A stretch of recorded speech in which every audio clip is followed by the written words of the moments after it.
9th P class. अब हम bio का 13 चैप्टर शुरू कर रहे हैं। हम बीमार क्यों होते हैं, वाई डू वी फॉल इल।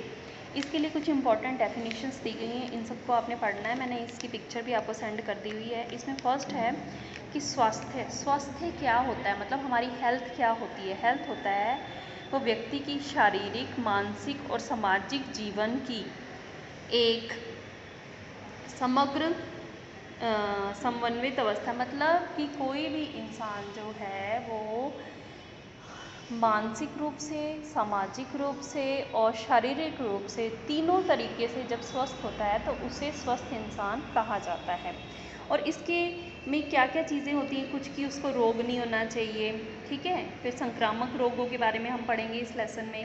क्या होते हैं वो रोग जो होते हैं जो कि एक व्यक्ति से दूसरे व्यक्ति में संचरित हो जाते हैं, असंक्रामक रोग, दीर्घकालीन रोग, एंटीबायोटिक क्या होते हैं, इन सब के बारे में हमने पढ़ना है। ये सब आप इसको अच्छे से पढ़ लेंगे, ठीक है बेटा। अब मैं आपको कुछ एब्रीवेशंस करवा रही हूँ जिसको आपने विस्तृत रूप में याद रखना है। ये वैसे भी हमारे डेली मतलब जनरल नॉलेज के लिए हमें पता होनी चाहिए। WHO, तो जब ये कैपिटल लेटर में दी हुई है बेटा, हमेशा कैपिटल लेटर में होगी। W फॉर वर्ल्ड और H for health, O for organisation. तो ये हो गया world health organisation.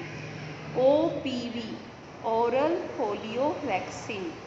BCG bacillus Calmette Guerin. Next है AIDS acquired immunodeficiency syndrome. HIV human immuno deficiency.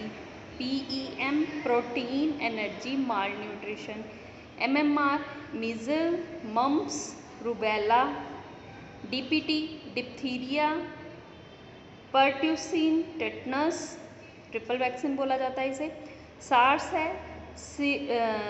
Surveyor acute respiratory syndrome. तो ये आपने सारे जो हैं इनको याद कर लेना है। नेक्स्ट है हमारा क्वेश्चन आंसर में।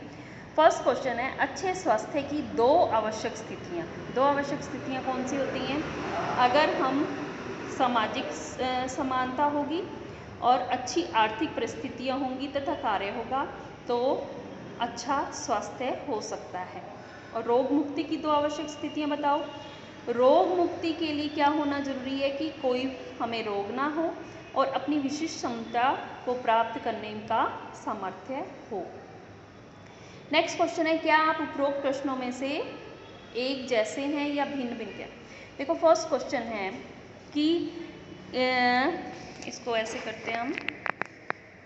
कारण यह है कि बिना किसी विशेष रोग के भी हम अस्वस्थ हो सकते हैं। केवल कोई रोग ना होने का अर्थ यह नहीं है कि हम स्वस्थ हैं। नर्तक के लिए अच्छे स्वास्थ्य का अर्थ यह है कि वह शिष्टापूर्वक अपने शरीर की विषम परिस्थितियों की मुद्रा अभिव्यक्त कर सके। संगीतकार अपना अच्छा सा मतलब स्वर संगीत दे सके। हमें विशेष क्षमता को प्राप्त करने का अवसर भी वास्तविक स्वास्थ्य के लिए आवश्यक है। तो इस पे ये पैराग्राफ पढ़ के आपने आगे आंसर देने हैं बेटा। इस प्रकार क्या है कि हम किसी रोग के लक्षणों को अभिव्यक्ति के बिना भी अस्वस्थ हो सकते हैं।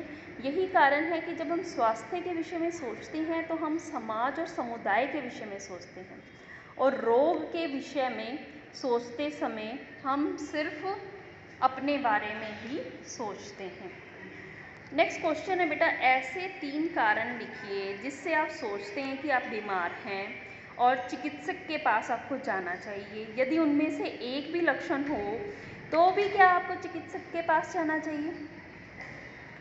तो मान लीजिए आपको 3 कारण है, मान लो हमें खांसी हो जाती है, दस्त लग जाते हैं, सिर दर्द हो जाते हैं, तो ये लक्षण हैं, तब हमें डॉक्टर के पास जाना चाहिए। लेकिन अगर एक भी लक्षण हो तो भी हमें चिकित्सक के पास जाना चाहिए, क्योंकि एक बीमारी भी जो होती है वो बाद में गंभीर लक्षण पैदा कर सकती है।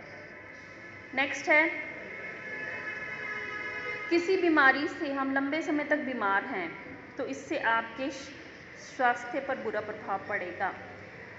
क्यों? यदि आप पीलिया से ग्रस्त हैं, यदि आपके शरीर में जूं है, यदि आपके मुंह पर मुहासे हैं। ये 3 तरह के लक्षण आपके शरीर में हो रहे हैं, तो आपके स्वास्थ्य पे बुरा प्रभाव किसके कारण ज़्यादा पड़ेगा? ये तो नेचुरल से मुहासे जो होते हैं और जूं जो होती है वो भी हमें तकलीफ़ देते हैं, लेकिन उनकी तकलीफ़ वैसी नहीं होती जैसे कि पीलिया के कारण होती है। तो हम लंबे समय तक अगर पीलिया से ग्रस्त रहेंगे तो हमारे स्वास्थ्य पर बुरा प्रभाव पड़ेगा। नेक्स्ट क्वेश्चन है कि जब आप बीमार होते हैं तो आपको सुपाच्य तथा पोषण युक्त भोजन करने का परामर्श दिया जाता है, क्यों? वो इसलिए क्योंकि गंभीर संक्रामक रोग जो होते हैं वो हमारी इम्यून सिस्टम, प्रतिरक्षा तंत्र की असफलता को इंगित करते हैं, मतलब वो ठीक ढंग से हमें काम नहीं कर रहा है।